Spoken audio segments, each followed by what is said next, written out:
Hey guys, it's Bradlee again, and this week on MCN we're doing top 10 favorite films. And unfortunately, I've been having some phone glitches and have filmed this video multiple times, but I'm not able to edit or anything, so you're getting another voiceover video. Hope you don't hate that.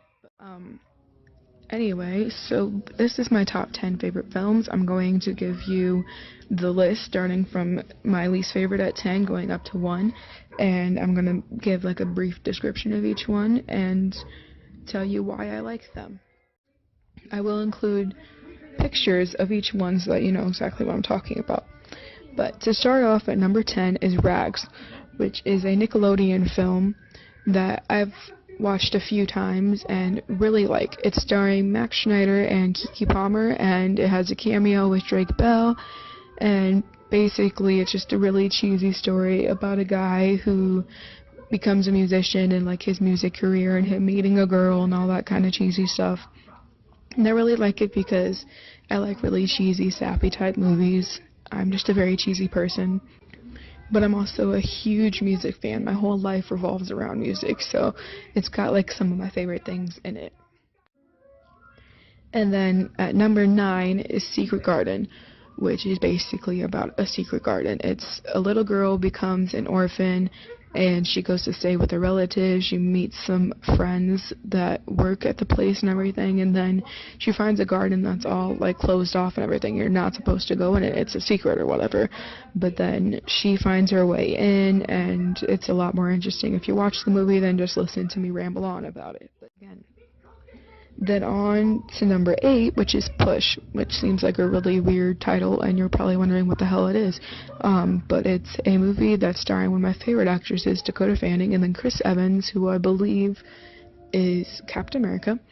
And it's a really cool movie. It's more action-y, which is weird because I'm not very into the intense action-type movies. It's not usually my thing.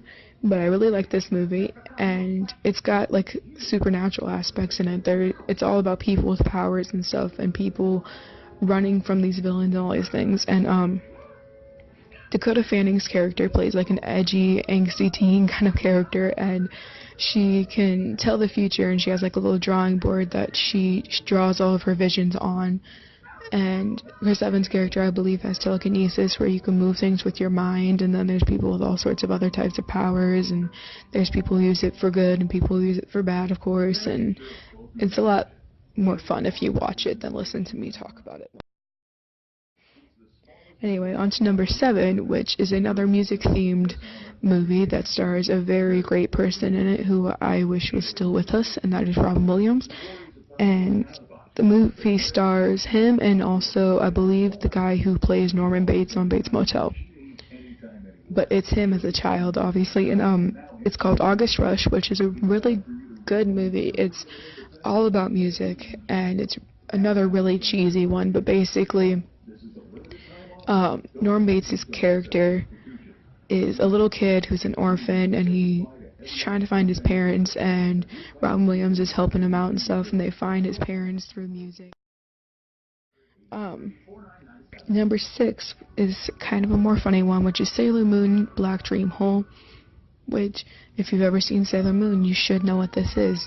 If not, we can't be friends. But it's basically a really weird concept for a movie, so this probably won't make sense to you if you don't watch this series, but it's about a bunch of girls who are superheroes saving kids from a man and I believe a woman and different villains that take them away while they're sleeping, put them on a ship and take them to some place where they keep them in a permanent sleep. Which sounds very weird, especially, like I said, if you don't watch this series. But if you watch Sailor Moon, you should know exactly what I'm talking about. And then number 5 is Celino, which is a very different genre, but it's based on the true story of the real Celina, who I will put photos in of, but she is played by J-Lo in the movie, and yeah, it's basically like her life story, and then the story of her tragic death and everything, which I won't give away too much because it's a lot more tragic and everything if you don't know what happens before it happens in the movie. And I love that movie because it's so emotional and stuff, but it's so real. And then there's like funny moments, there's love moments and everything, like all sorts of romance and stuff. And then just the knowledge of the fact that it is a real story makes it so much better. And then number 4 is Outsiders, which I could go on forever about Brat Pack movies. 80s movies are just great, but I chose Outsiders because it's my top favorite Brat Pack movie overall. Sorry, Breakfast Club, you're beautiful, but we're choosing Outsiders over you for today. And Soda Pop is my favorite character, but basically it's a story about greasers and socials, which if you don't know what that is, the greasers are like the leather-wearing bad boys with the hair slicked back and all that kind of stuff. And the socials are the preppy kids with the nice cars and the nice houses, you know, all the rich ones that only go to the best, most private schools, that kind of thing. You know, it's like the two sides, and it's all about like them fighting and stuff, and then all these other things. There's emotional moments and all types of stuff in it. It's a really good movie, and if you haven't seen the movie or even heard of it, you should really read the book first.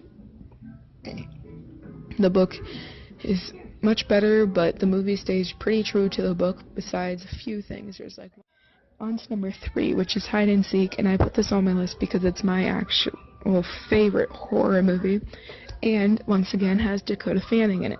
It also has Robert De Niro, a very great older actor, and it's a really cool horror movie because it's not necessarily a slasher fic. It's not even that bloody and stuff. There is definitely gore in it because it's a horror movie. It has to have gory shit in it, but it's more of a psychological type thing, which is my favorite kind of horror movie. That's more about the mind and things that are creepy and would make you more paranoid than things that are gory and bloody and messy and don't really have a plot. And this movie, I can't really give away too much because it has a big plot twist, like M. Night Shyamalan movies type plot twist. But basically the whole movie is trying to figure out who this Charlie guy is and why he's doing all these things that he's doing. But yeah. And on to number 2. We're getting pretty close to the top of the list here. Number 2 would be Jack and the Cuckoo Clock Heart. It's a very great film. It's an animated film, and the animation style of it and certain scenes remind me a lot of the style of the movie Coraline, which I'm sure you know what that is. And I really like the style of that movie, so I thought it was really cool that they incorporated it in this movie. And it's basically the tale of the boy Jack, and he was born on the coldest day of the year, so in this world's logic, that froze his heart when he was a baby. And then his mom took him to this weird doctor that fixes people with like inanimate objects and stuff. She gave him a cuckoo clock for a heart, and it works all the time just fine as long as he follows 3 rules, and the biggest rule is not to fall in love. So of course that means that in the story he's gonna fall in love, which he does. And then finally on to the last one. What could it be? It's actually tied with 2, technically, but number 1 on my list of top favorite films is Alice in Wonderland. I'm sorry if that's not what you were expecting, but I personally am so obsessed with Alice in Wonderland. I have been for years, and I am mostly obsessed with the Mad Hatter. I have a version of his hat.